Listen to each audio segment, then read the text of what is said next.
কোটা আন্দোলন ঘিরে সহিংসতায় নিহতদের স্মরণে মঙ্গলবার সারা দেশে রাষ্ট্রীয় শোক পালনের সিদ্ধান্ত হয়।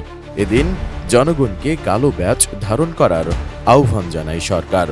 শোক পালনের অংশ হিসেবে মসজিদে দোয়া মাহফিল এবং মন্দির গির্জা প্যাগোডায় বিশেষ প্রার্থনা করার কথা জানান মন্ত্রী পরিষদ সচিব মোহাম্মদ মাহবুব হোসেন।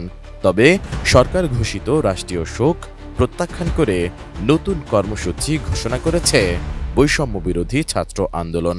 কি তাদের সেই নতুন কর্মসূচি? নতুন কর্মসূচি অনুযায়ী মঙ্গলবার 9 দফা দাবি আদায়ে একক বা ঐক্যবদ্ধভাবে লাল কাপড় মুখে ও চোখে বেঁধে ছবি তুলে প্রতিবাদ জানাচ্ছেন তারা। পাশাপাশি অনলাইনে সেগুলো প্রচারও করছেন। এর আগে 29 জুলাই রাতে এক বিজ্ঞপ্তিতে এ কর্মসূচির কথা জানান বৈষম্য বিরোধী ছাত্র আন্দোলনের অন্যতম সমন্বয়ক মোহাম্মদ মাহিন সরকার। ঢাকার জন্য কালকে তারা রাষ্ট্রীয় শোক ঘোষণা করেছে। আপনারা সবাই জানেন যে শোকের প্রতীক হলো কালো, কিন্তু আমাদের প্রতীক কিন্তু কালো নয়, আমাদের প্রতীক লাল। লাল দ্বারা আমরা আমাদের শহীদ ভাইদেরকেই স্মরণ করব, কিন্তু তাদের রক্ত যে আমাদের শক্তি যোগাচ্ছে, তাদের রক্ত যে আমাদের অধিকার আদায়ের প্রেরণা, আমরা সেটাই সরকারকে স্পষ্টভাবে বুঝিয়ে দিতে চাই। বিজ্ঞপ্তিতে বলা হয়, তাদের আহ্বানে সাড়া দিয়ে ঢাকা, চট্টগ্রাম, নারায়ণগঞ্জ, সিলেট, নোয়াখালী, রাজশাহী, বরিশাল, খুলনা, যশোর, ঠাকুরগাঁও সহ দেশব্যাপী সোমবার যারা কর্মসূচি সফল করেছেন তাদের সবাইকে ধন্যবাদ জানানো হয়।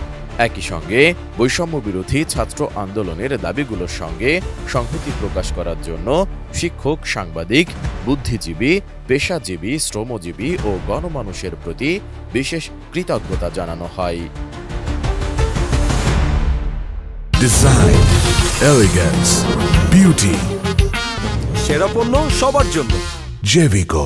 কর্মসূচির ব্যাপারে বিজ্ঞপ্তিতে বলা হয়, শিক্ষার্থীদের দাবি আদায়ের লক্ষ্যে রাষ্ট্রীয় শোককে প্রত্যাখ্যান করে মঙ্গলবার লাল কাপড় মুখে ও চোখে বেঁধে ছবি তোলা এবং অনলাইনে ব্যাপক প্রচার কর্মসূচি করার অনুরোধ করা হয়।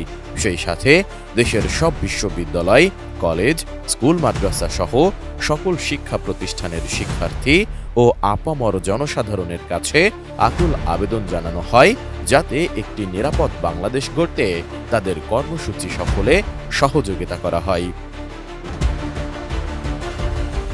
এদিকে কোটা আন্দোলন ঘিরে নিহত ব্যক্তিদের স্মরণে মঙ্গলবার সরকারের দেশব্যাপী শোক পালনের সিদ্ধান্ত প্রত্যাখ্যান করেছেন শাহজালাল বিজ্ঞান ও প্রযুক্তি বিশ্ববিদ্যালয়ের সমন্বয়ক আসাদুল্লাহ আল গালিব। সোমবার সন্ধ্যায় এক বিবৃতিতে তিনি বলেন, সরকারি মদদে আইন শৃঙ্খলা রক্ষাকারী বাহিনী এবং সরকার দলীয় সন্ত্রাসী দিয়ে শত শত ছাত্র জনতাকে হত্যা করার পর রাষ্ট্রীয় শোক ঘোষণা প্রহসনের সমান। তাই এ রাষ্ট্রীয় শোক ঘোষণা ছাত্র জনতা ঘৃণা ভরে প্রত্যাখ্যান করছে। শহীদদের প্রতি ফোঁটা রক্তের বিচার না হওয়া পর্যন্ত, সকল ছাত্র জনতার নিরাপত্তা নিশ্চিত না হওয়া পর্যন্ত আমাদের আন্দোলন চলমান থাকবে ইনশাআল্লাহ। বিবৃতিতে গালিব আরও বলেন, এখন প্রত্যেক শহীদ তাদের জন্য শক্তি, সামনে এগিয়ে যাওয়ার পথে অনুপ্রেরণা, দাবি আদায়ের পথপ্রদর্শক। যতক্ষণ না পর্যন্ত সরকার ছাত্র জনতার হত্যার দায় নিয়ে ক্ষমা প্রার্থনা করবে, ছাত্র জনতার হত্যাকারীদের বিচার নিশ্চিত করবে, ততক্ষণ তাদের আন্দোলন চলমান থাকবে বলেও জানান তিনি। S I Raj, ATN news.